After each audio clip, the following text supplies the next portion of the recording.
when I started my flight from Bangalore, I was hoping a 10 plus 2. I think we'll come to 5 plus 7, but I hope it stays at 5 plus 7. How do I access my PPT? Oh, I got it. I'm going to run it this way because I was prepared for something big, but then anyway. I'll start off with some of the problems that we have probably discussed, and I'm glad that some of the issues that we've highlighted when we built our product match with what all you gentlemen and ladies are saying. The ones that are in red are something that I would want to pick up as primary thing. Lack of support in self-learning process. We've all talked about quality of teachers, right? We forget that there is a self-learning process and also there is a taught learning process. Now, taught learning process can probably be solved with good teachers. What about the self-learning process? What are we in a position to help a student when once he goes back to his house and starts learning for for himself? Leave it in this board. I'm fine. Mr. Khan picked up this thing. Populations. There is a gap in our society. The kind of even knowledge points that people probably get from city to city varies. So what are we going to do about that? And one more thing is standardized learning or standardized education delivery. Now, standardization of curriculum is important, but if you're going to treat every other student as the same when you're teaching them, I think that is where we're going wrong. And this one, I don't know if you guys can actually follow the text there. It basically says, for a fair selection, everybody has to take the same exam. Please climb that tree. Right? I think that is where we are failing. We're all looking at it as a factory model. And that is something that we need to change. Now, any transformation to happen, I think you need lots of hands. Many quarters of things that need to change, but primarily I think I'll be talking about two. One certainly is technology. Now,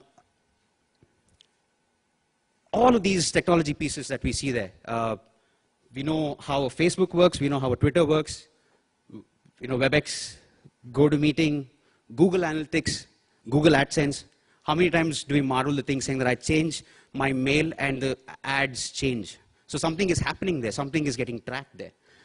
Moodle, all those LMS that we have in our system, YouTube. So what is happening here? There's so much technology, but how much of that can we direct towards education? And if we do that, what is going to happen? I'll take you there. One more thing, an LMS or any of the other data that in gathering that we do, what do we do with that data? There's so much information about a student. What are we doing about that? I think this is where technology intervention will help some of the issues that I picked up earlier. Now, what if I pick up all of these things and all these pieces of technology and direct it towards education? You're redefining e-learning. And how are you redefining e-learning? It's becoming I-learning, which basically means that I focus on the student and what sort of a person is he, and how can I help him learn better? And we're also looking at we-learning. So we are moving towards a more collaborative framework where, the kind of qualification that each one of you have here, it is staying within the room. Can this tacit knowledge be used to actually help somebody better? I think technology helps you there. Now, if you think that all of these are things that I'm just saying, no, we have put this into our product, right? We call it Nimit. Nimit stands for destiny in Sanskrit, and we believe that if this can be adopted and scaled to the extent that we are expecting, we can change the way education is getting delivered. So, what do I do differently in Nimit? Sorry.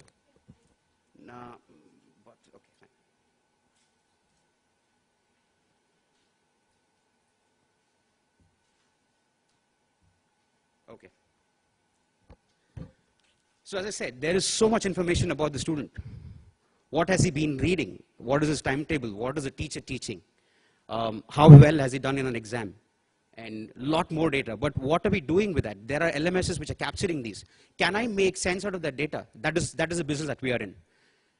And on top of that, we have something called as cognitive learning types. Each one of us is a different learner. Can I personalize education based on these two concepts? Can I, it's difficult in a very structured, conventional way of teaching where the teacher cannot keep track of all of these things for 60 students. But what if I bring in machine learning technologies where the machine can learn and probably do what the doctor does best for us, recommend information, recommend knowledge pieces. So what you're trying to do is create a framework where the student's self-learning process gets much better because there is somebody to track him and help him when he's learning all by himself. No rote learning. That is what we want to get to, right? So somebody was talking about, I do believe that you need to have assessments and the need for rigorous testing. But is that the only way we evaluate? What about quantitative, qualitative measurements? A student gives at least 5 exams or 5 tests before he goes and takes the last exam.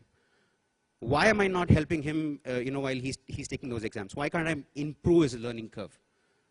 That is where technology can probably do. As Jaya was saying, it's difficult for humans to probably scale what I'm talking, but then machines can do it. So that is what NIMIT does. Now, collaborative framework, as I said, we are so many qualified people. Can we contribute into each other's learning? Certainly possible. Again, can only be scaled if we use technology. What we have in our system is a way where you can access content in an offline mode. What does it do?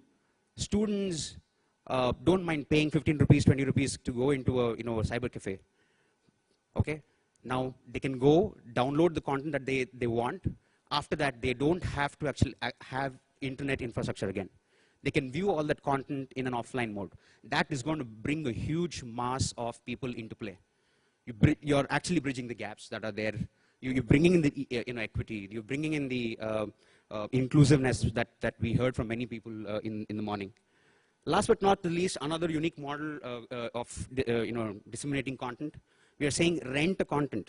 You don't have to buy all the time. I will give you my own experience. Very humble, beginning. My parents could not afford 3 textbooks. I bought one, and then I was at the mercy of somebody else for the second and the third textbook. Can I change the parameter? The dynamics there? Yes, certainly yes. We are millions of people, and we don't mind paying 10 rupees for rent. I'm not going to use the textbooks for the entire, say, 6 months of my semester. I'll probably use it for a month. But can I bring in this and change the dynamics of how content is being accessed, how content is being delivered? Okay? So this is what we are doing at Cognite.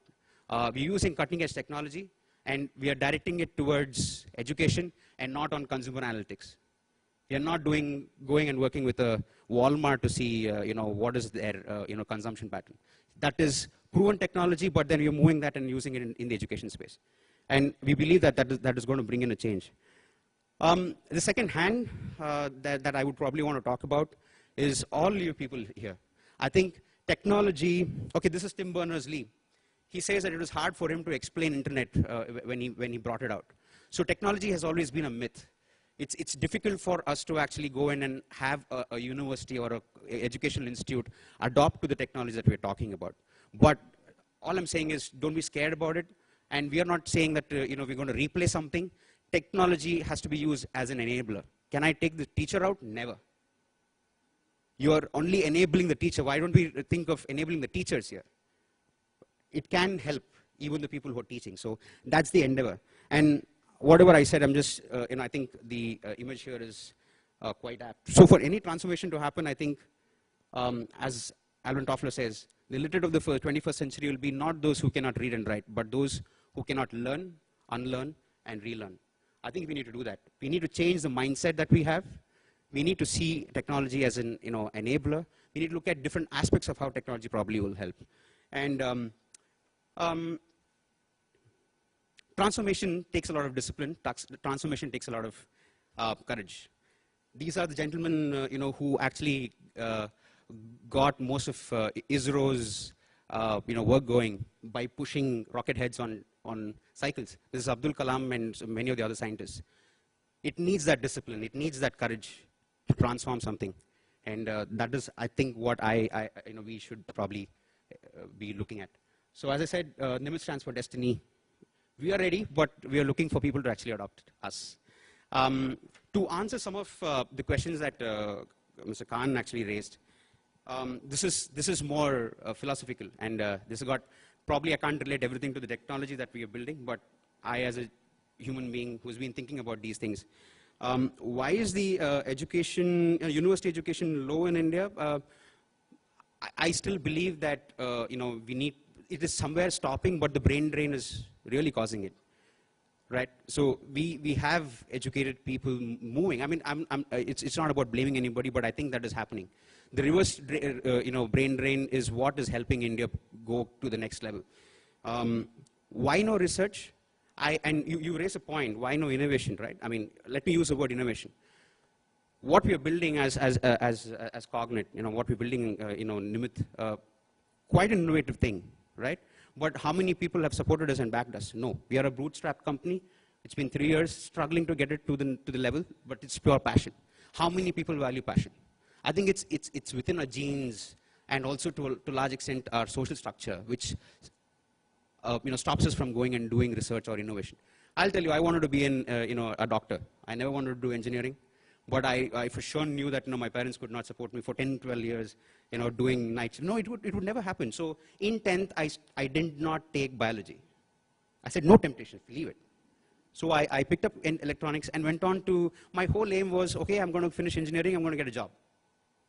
Even to the extent that, I said, I'm going to push my MBA studies for 5 more years. I worked in a corporate and then went to do my MBA. So I think it's a little bit of our own, social structures contributing to that as well. What do we do next? I think a combination of things. Something that can probably come from technologists is, technologies like this which can take it to the next level. Something that can come from academicians is to somehow instill that thing of research and innovation. And something that our parents can do is believe in us. I think a combination of all of these things can get us out there. As I said, there are many hands that will allow us to go to the next level, but I think we could only discuss few in the 5 minutes or 7 minutes that we have.